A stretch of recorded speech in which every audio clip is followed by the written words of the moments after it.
हरिवंश, राधे राधे।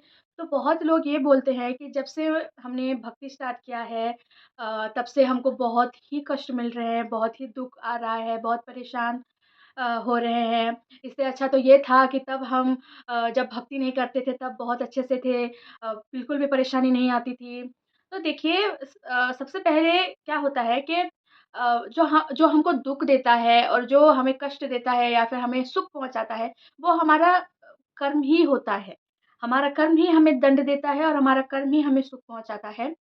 और भक्ति करने के बाद ही बहुत कष्ट मिल रहे हैं ऐसा तो गुरुदेव महाराज इस विषय में एक चीज़ बोलते हैं कि जब कोई व्यक्ति भक्ति मार्ग में आता है, तो तब जब उसने पहले जो पुण्य और पाप कर्म जो संचित किए होते हैं, तो जब वो भक्ति मार्ग में आता है, तो उसका जो पाप कर्म जो होता है, भगवान जी क्या करते हैं, उसको मतलब एक्टिवेट कर देते हैं। ओके, तो उससे क्या होगा कि जो आप जो जिस मार्ग में अभी हो, तो उस मार्ग में आप और ज़्यादा प्योर होते चले जाओगे। जब आपका पाप कर्म आपको मतलब ड्यूरिंग द भक्ति आएगा तो क्या होता है कि आपका जो पाप कर्म वो खत्म होते जाएगा। उससे क्या होगा कि पहले वाला जो संचित किया हुआ जो पुण्य कर्म और अभी जो आप पुण्य कर्म कर रहे हो वो आपको अंदर से शुद्ध कर देगा। ओके, और ये भी बोला जाता है कि जो भक्ति मार्ग में नहीं है, जो मतलब ऐसे ही पाप कर्म किए जा रहे हैं पर उनका तो मतलब बहुत अच्छे से ज़िंदगी जी रहे हैं, वो कोई उनको परेशानी नहीं हो रहा है। तो देखिए कि आप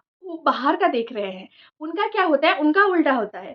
उनका ये होता है कि उन्होंने जो पहले जो पुण्य और पाप कर्म जो किए हुए, उनका जो संचित किया हुआ रहता है, तो जब वो पाप कर्म करते हैं, तो उनका जो पुण्य कर्म, जो पहले का जो उन्होंने उन्होंने संचित करके रखा हुआ है, वो पुण्य कर्म आ जाता है। भगवान बोलते हैं कि इसका पुण्य कर्म खत्म करो। तो इस वज़ह से उसका पुण्य कर्म आता है, तो उस टाइम पे जब भी वो पाप कर रहा होता है, उस टाइम पे वो बहुत अच्छे से उसको सब कुछ मिल रहा होता है, अच्छे से सुख में रह रहा होता है कि तब लोग देख के बोलते हैं कि नहीं ये तो बहुत अच्छा ये कर रहा है, इतना पाप कर्म करने के बाद भी अच्छे से मतलब जी रहा है। तो आप वो नहीं देख रहे हो, भगवान उसका पुण्य कर्म नष्ट कर रहे हैं, ताकि जो पिछला जो उसका पाप कर्म जो संचित करके रखा हुआ है और अभी जो वो पाप कर्म कर रहा है, वो पाप कर्म दोनों जब मिक्स हो जाएँगे तो तब उसको दंड मिलेगा। ओके? तो ये सारी चीज़ें होती हैं। तो आप अपना मतलब ऐसे फ़ील ना करें कि भक्ति में ज़्यादा कष्ट हो रहा है, भक्ति में ऐसा हो रहा है। तो जो भी चीज़ें आप आ रहे हैं, आप भगवान के ऊपर भरोसा रखें।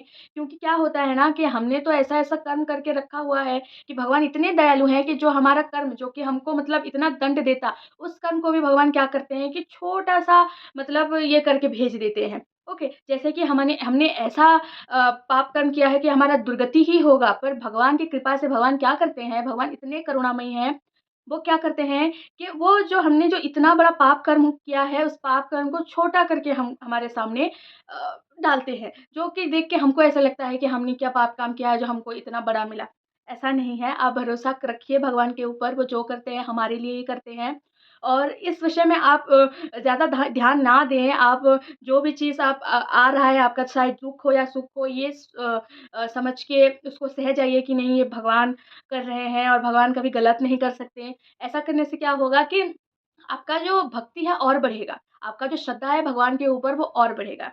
तो खूब नाम जप करें, खूब सत्संग सुनिए, खूब कीर्तन करिए और भगवान के ऊपर आस्था बनाए रखिए। Shri Harivansh, Radhe Radhe. Thank you for watching.